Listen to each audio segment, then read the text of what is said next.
देवी पूजनाई हम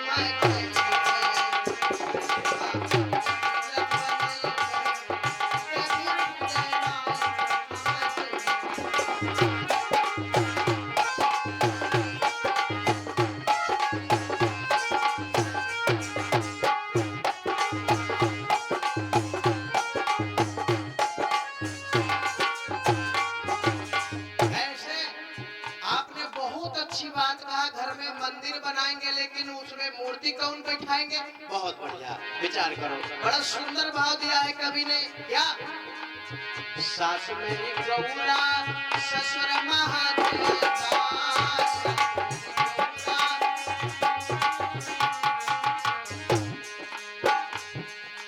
अगर पड़ोसी भूख के मारे परेशान है तो पत्थर पर दूध बहाने से बेटर है कि उसको एक गिलास दे दो, पिएगा तो दुआ देगा, नहीं देगा?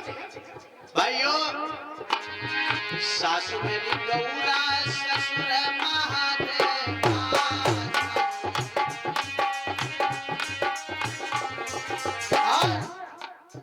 पति को ईश्वर बनाइए, पति को ईश्वर बनाइए, देवी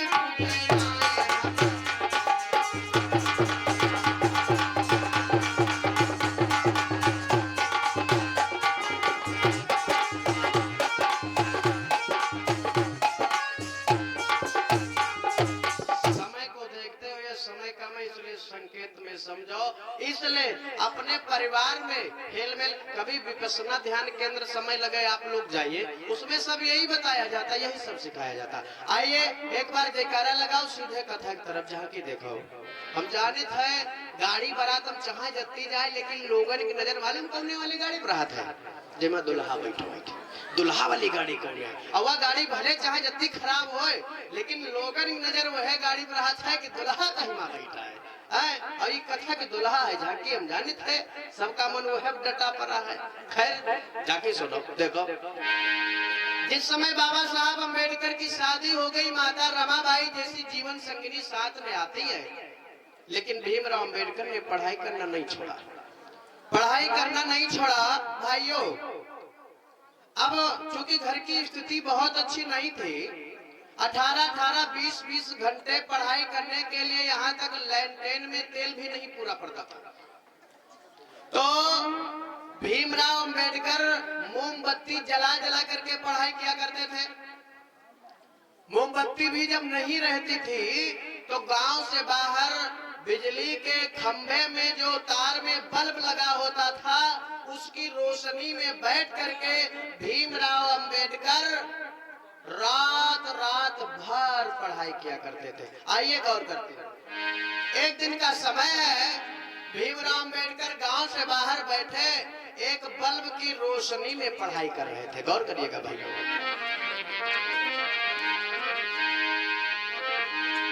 कि फिर धीरे धीरे समय गया और मेहनत से करी पढ़ाई,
पढ़ाई करना नहीं बंद किए।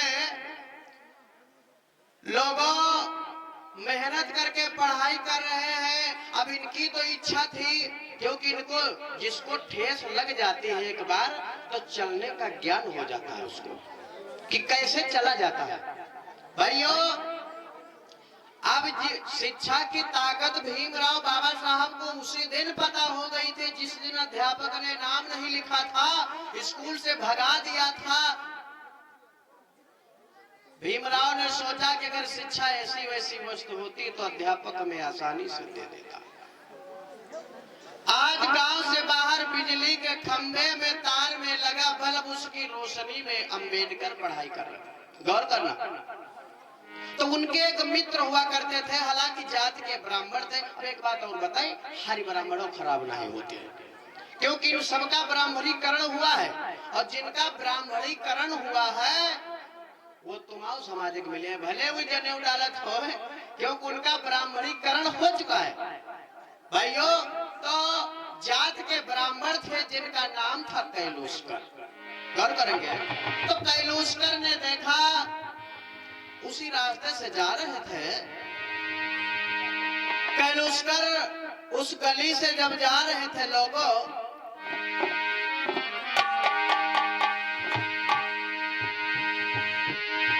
अरे धीरे धीरे कैलूसकर चली बड़े सुंदर,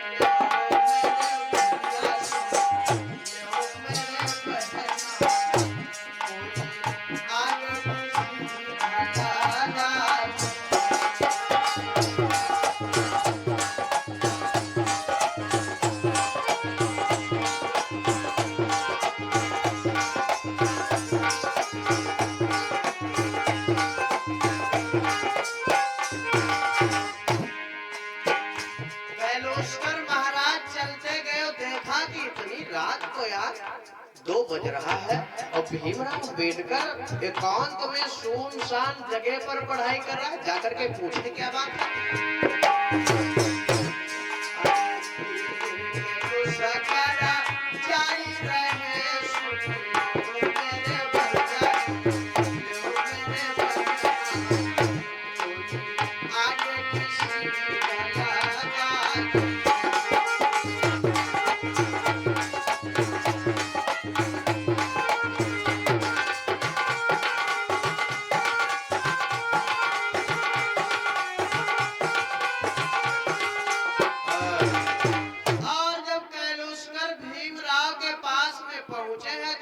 भीमराव से पूछा, अरे भीमराव से कहा कि भीमराव कहो मित्र दोस्त, क्या बात है? मतलब रात का इतना टाइम हो गया है, हाँ भैया, यहाँ पर पढ़ाई कर रहे हो?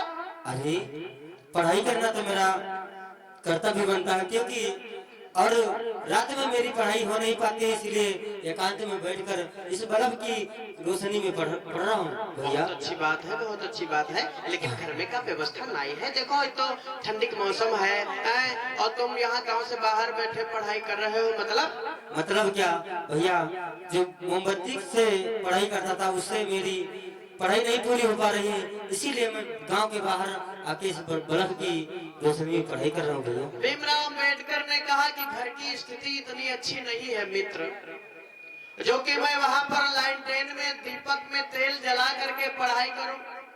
यहाँ तक मोमबत्ती भी मेरा साथ नहीं देती है, इतना पैसा नहीं, कितनी मोमबत्ती जलाएंगे, घंटे 2 घंटे जला ले।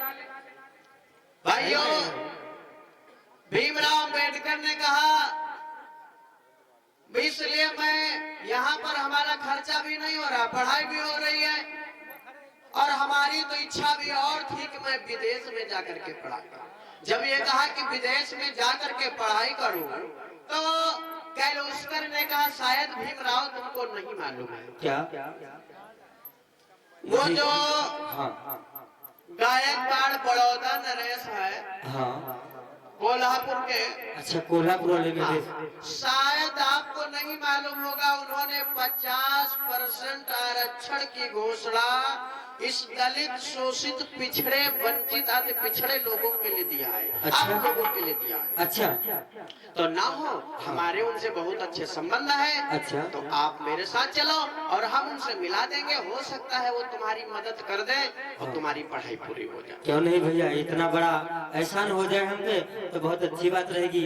चलो भैया, अगर 50% का आरक्षण मिल जाएगा तो मेरी पढ़ाई अवश्य पूरी हो जाएगी। चलो हम मिलवा देंगे तुमको। हाँ। और फिर आगे वो क्या करते हैं वो जाने, मैं आपको पहुंचा जरूर दूंगा। ठीक है भैया, चलो। कैलुस्कर ने भीमराव को लिया, वहां से चले हैं गायकवाड़ बड़ौदा नरेश के पास। गौर करना, अब भाइयों गायकवाड़ बड़ौदा नरेश ने जब ये दशा देखी दलित शोषित पिछड़े आदिवासियों की, अति पिछड़े लोगों की, तो उन्होंने 50% आरक्षण लागू करने की को कहा अपने पास से कि मैं 50% आरक्षण दूंगा इन दलित शोषित पिछड़े लोगों को, जिससे कि ये इनकी आर्थिक स्थिति थोड़ा मजबूत हो जाए, थोड़ा ये विकास के रास्ते पर बढ़ जाए। आइए गौर करेंगे, इधर कैलुस्कर ने भीमराव को लिया है, वहां से चले हैं गायकवाड़ बड़ौदा नरेश के पास।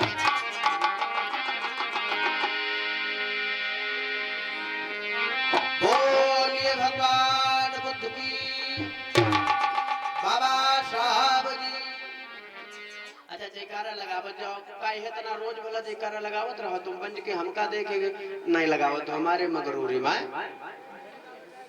हाँ काहे गांव घर की दादा बेइज्जती करई हो, और हम पंच डंक के जवाब भगावे वाले यार नहीं यार। गांव घर की थोड़ो दादा सम्मान बनाए रहो। देखो जब जयकारा तुम लोगों का बुलंद लगता है तो हम लोगों का मनोबल बढ़ता है। हमको ये लगता है कि हमारी बात आप लोगों की समझ में आ रही है। और जब जयकारा नहीं तुम लोग लगावत हो तो हम सोचते हैं कि बात पल्ले नहीं पड़ रही है। एक बार जोरदार सब लोग जयकारा लगाएंगे, बोलिए